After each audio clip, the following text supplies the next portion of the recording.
And it wasn't really that I was afraid of them. What I was afraid of was that they would blow me off and think I was weird and just, would tell me to get out of their faces. Yeah. Uh, but as I said, they didn't. And I think the other thing that really bothered me was that I had this worry that I was almost voyeuristically spying into the misery of lives that had been treated so poorly. And, so I felt somewhat guilty about that Yeah, yeah, I can understand that.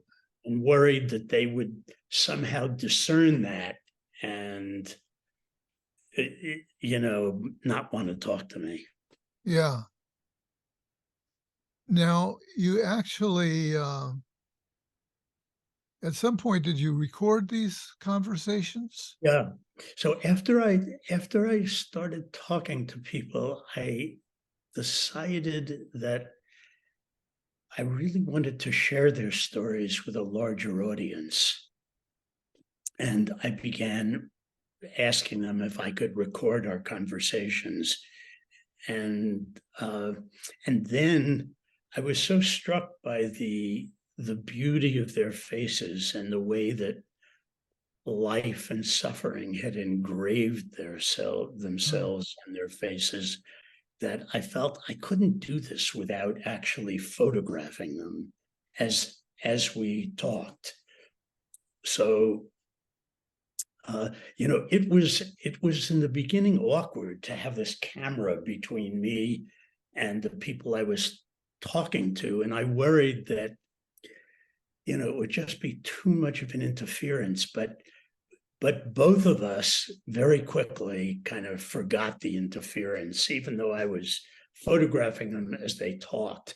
I didn't want to stage the photograph. yeah. I wanted to photograph them as they told me about their stories.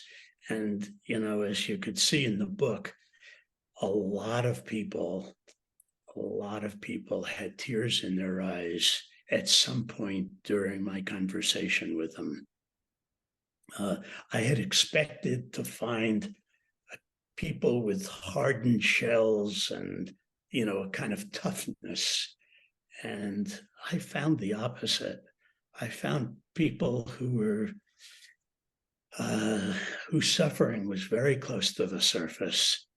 And they were willing to talk to me about the most personal and often shameful aspect of their lives. It was, they have the bravery.